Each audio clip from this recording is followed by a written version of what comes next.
brought to you by Saluja Gold. Bharat का सबसे भरोसेमंद Saluja gold TMT bar. Saluja gold TMT। अब सही पकड़े हो कॉन्ट्रैक्टर बाबू, मजबूती सब कुछ है।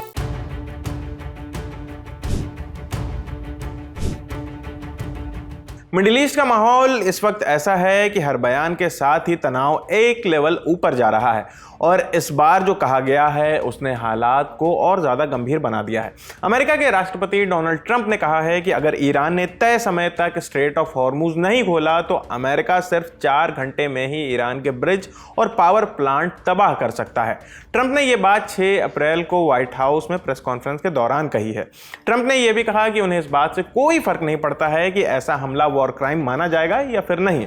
उन्होंने ईरान को अमेरिकी समय के हिसाब से 7 अप्रैल के रात 8 बजे तक का समय दिया है, यानी कि अल्टीमेटम दिया है फाइनली। मतलब भारतीय समय के हिसाब से बात करें तो 8 अप्रैल की सुबह 5:30 बजे तक की डेडलाइन है और 5:30 बजे सुबह डेडलाइन खत्म हो जाएगी भारतीय समय के हिसाब से। ट्रंप का यह भी कहना है कि ईरान एक रात में खत्म किया जा सकता है। उन्होंने इसे क्रिटिकल पीरियड बताया जहां सब कुछ इस बात पर टिका है कि ईरान का अगला कदम क्या हो सकता है।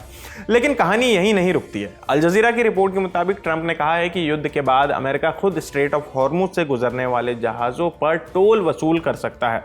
उन्होंने सवाल उठाया, ईरान क्यों कमाए, हम क्यों नहीं, हम जीते हैं। यह बयान इसलिए भी अहम है क्योंकि अगर अमेरिका ऐसा करता है तो इसका मतलब होगा कि उसे इस समुद्री रास्ते में यानी कि स्ट्रेट ऑफ हॉर्मुज पर सीधा मिलिट्री कंट्रोल चाहिए होगा। स्ट्रेट ऑफ हॉर्मुज दुनिया के सबसे अहम समुद्री रास्तों में से एक है। युद्ध से पहले यहां से दुनिया का करीब 20% तेल और LNG गुजरता था।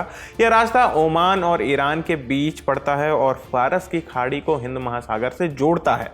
ट्रंप लगातार यह दावा कर रहे हैं कि ईरान सैन्य तौर पर हार चुका है, जबकि दूसरी तरफ हकीकत यह है कि ईरान अभी भी ड्रोन और मिसाइल हमले कर रहा है और हॉर्मुज पर उसकी पकड़ अभी भी बहुत मजबूत है और उसने बंद भी कर रखा है।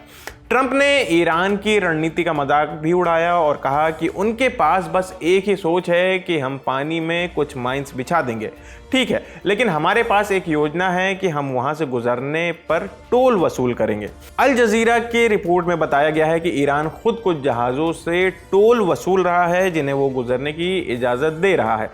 इधर ईरान भी फुल मूड में है। ईरानी संसद के स्पीकर मोहम्मद बागेर गालिबाफ पहले ही कह चुके हैं कि हॉर्मुज अब जंग से पहले जैसे हालात में नहीं लौटेगा।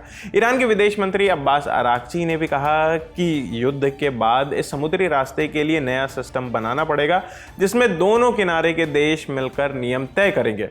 उधर अमेरिका एक और प्लान के बारे में सोच रहा है। रिपोर्ट के मुताबिक ट्रंप अरब देशों से भी इस युद्ध का खर्च उठाने को कह सकते हैं। हालांकि ऐसी खबरें पहले भी आई थी। इस पूरे मामले में एक और अहम बात है, बात यह कि सीज फायर की कोशिश भी फेल हो गई है। अमेरिका ने 45 दिन के सीज फायर का प्रस्ताव ईरान को दिया था, लेकिन ईरान ने इसे ठुकरा दिया और कहा कि उसे टेम्पररी नहीं बल्कि परमानेंट तौर पर युद्ध खत्म चाहिए। अब कुल मिलाकर बात यह है कि घड़ी की टिक टिक चालू है। एक तरफ अमेरिका की डेडलाइन है तो दूसरी तरफ ईरान का इनकार और बीच में है दुनिया की सबसे अहम तेल supply line straight of Hormuz. तो फिलहाल इस खबर में इतना ही। आपकी इस खबर पर क्या राय है हमें कमेंट करके ज़रूर बताएं। मेरा नाम आसिफ है। देखते रहिए दी ललन टॉप। शुक्रिया।